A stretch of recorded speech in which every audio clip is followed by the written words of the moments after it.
The M140i isn't a bad looking little car, is it? And there isn't much I can pick fault with it performance wise either, to be honest. But with a few subtle changes here and there, you can transform what is quite a tame looking beast into something a bit more aggressive, which is how I think they should come standard in my opinion.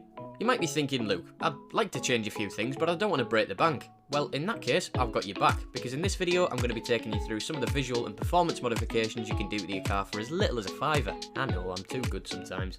Let's get into it.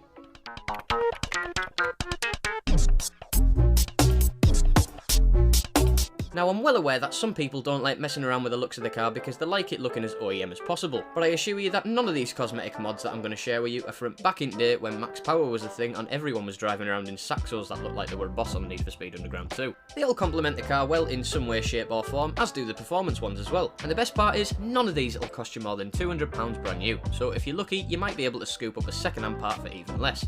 Granted, £200 isn't mega cheap, but when you're talking about mods on what is essentially a performance car dressed as a hatchback, £200 in the grand scheme of things isn't a lot. The average price for a single mod on this list will set you back about £60, so you know all that money that you saved by not going to the pub during lockdown?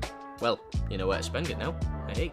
Quick shout out to Amplify Detailing for supplying a discount code for all you guys watching as well. If you're running low on car care products and you fancy a change from the norm to save a few quid, then go check the website out and have a browse through the range. It's really decent gear, very well priced, and I'm not even getting paid to say that either, it's just genuinely good stuff. Use code lookship15 at checkout to save 15% on your order. Right, now, the first mod, if you can call it that, is guaranteed to give you an extra 10 brake horsepower. The red stop start button can be bought for as little as £5 if you want to wait 7 months for it to arrive from China. Or you can splash out and pay an extra couple of quid to get it from a UK based seller who's already done the legwork for you. Something nice and bright for inside the cab that literally takes 2 minutes to install. Ideal. Moving on to the front end of the car. I was lucky enough to source a 140 with a few mods I was planning on doing myself already fitted. The first of those being black kidney grills. These will cost you anywhere from £60 to £80 depending on where you buy them from, and you wouldn't think, but something as simple as dechroming the front of the car has mega results. It's another job that only takes a couple of minutes to do as well apparently. I didn't have to do it though, did I? Because it was already done.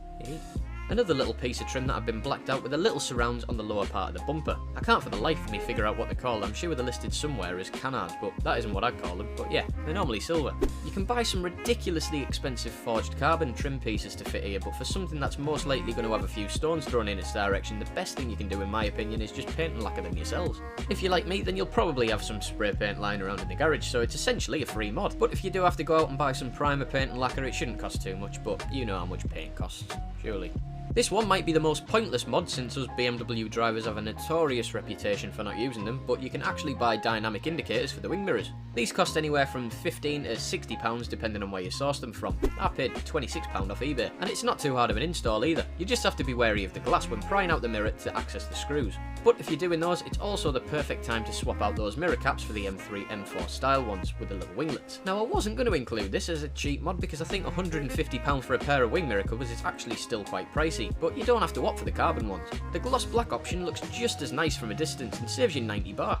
Champion. If you're not that bothered about having an exact copy of the M3 mirrors, I've just ordered a set of ridiculously cheap mirror caps from, you guessed it, China. They only cost me 17 quid, so it was worth taking a punt on them. I've done a separate video on these already, so I'll stick a link down in the description for you to check that out in more detail. Tell you what, if this particular video gets over 1,000 likes in it, I'll buy another pair of them and give them away to a random subscriber, so make sure you smash that sub button if you haven't already. Right, so moving on to the rear of the car.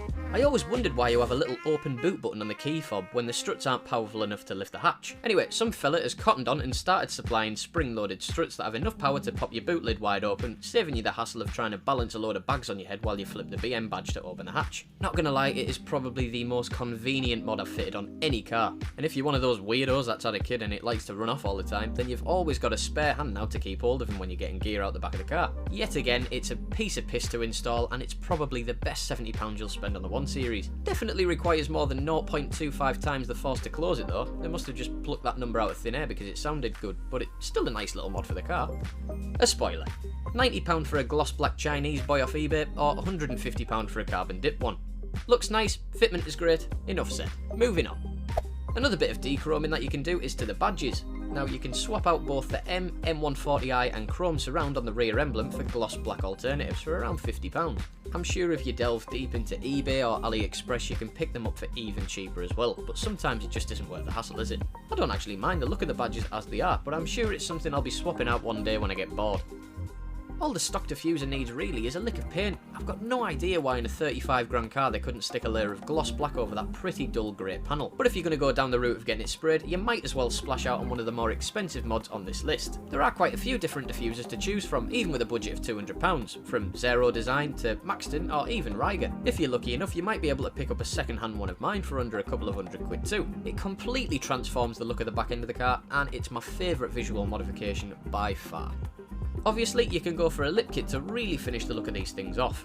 A splitter will cost you anything from £100 up over, as will the side skirts. The rear spats will be around £60 for both sides, but pair it with that aftermarket diffuser and you'll be laughing. And that's it for visual mods, I think. Well, there's a bit of a crossover between visual and performance here, to be honest. Now, you're not going to pick up a new set of wheels for this cheap unless there's some really nasty reps. So you could always do what I've decided to do for the time being and go with some lowering springs and spacers to improve the stance and handling a touch. Yet again, Sam, who I bought the car off, has come in clutch and supplied me with brand new Motec I-back lowering springs, Bimex spacers and extended bolts for pretty much half the retail price. Mental, I know. If you're buying them new from Motec, then the spring's the most expensive mod on this list at £205. Oh my god, £5 over budget. Get over it, it's my video. On top of that, you're going to have the cost of fitting if you're not that mechanically minded or confident enough to do it yourself, but that applies to all these mods on this list, I guess. I'm probably going to pop everything onto the car myself, so the money that I'm going to save on installation of parts will go towards a proper alignment a week or so after everything's fitted and settled, so I won't be chewing through that new rubber that I've just had fitted.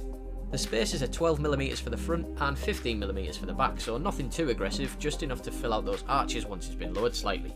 Like I said earlier, there isn't actually that much I'd do to improve these things performance-wise. An LSD isn't something everyone can justify spending £1,700 on. Poly bushes are a good idea in principle, but can be a little harsh for daily driving, and swapping out the control arms for M3 or M4 ones is still a pretty expensive job. But there are a couple, and I do only mean a couple of mods that you can do to make these things breathe and sound a bit better. First off is the hot climate mod. Now, all of these modding engines seem to run at ridiculous temperatures, and if you can pipe more cool air into your intake, then why wouldn't you want to? The results are a bit of a mixture for this mod. Some people think it doesn't do anything, whereas other people believe it increases throttle response a bit, as well as decreasing intake temps by up to 20 degrees. If it does work, it's definitely worth the £40 it takes to do it. Like I said though, a mixed bag of results, but it's something that I'll be doing down the line, so stick around if you want to see what it's like. Right, last thing, if you've already bought or driven one of these cars, you'll know that they're actually quite quiet, even in sport mode. I've got the M Performance system fitted on my car, but you still only get a little burble on downshifts, which is a bit of a shame. Now, you could go to a company like Cobra and buy a mid-pipe to replace the resonators, or like me, you can take it to your local exhaust place and have them removed if you don't mind chopping up your existing pipe. This is probably the cheapest way to extract the best noise from the car. Depending if you want a single or double res delete, this will probably cost you anywhere from about £100 to £200, but trust me, it is so worth it. I've done a completely separate video on this, so I'll leave a link to it down in the description if you want to watch that one once I've finished up here. So there we have it. There's about 15 or so mods I think every M140i owner should consider doing. It's not just 140 owners though, pretty much anyone with a 1 series could do the majority of these modifications, and I know like most things it's all down to personal preference, but I think they are absolutely mint. Anyway, if you want to see some of these modifications in a bit more detail, leave a comment down below and I'll more than likely cover it for you. I just couldn't be bothered filming myself putting a splitter on because there's thousands of videos out there like it. Stick around and subscribe if you want to see more M140i content, as well as some other little projects I've got on the go. And remember to take full advantage of that discount code for Amplify detailing to keep your motor looking tasty while we've still got a little bit of good weather. Leave the video a like if you enjoyed it, and I'll see you in the next one. Bye!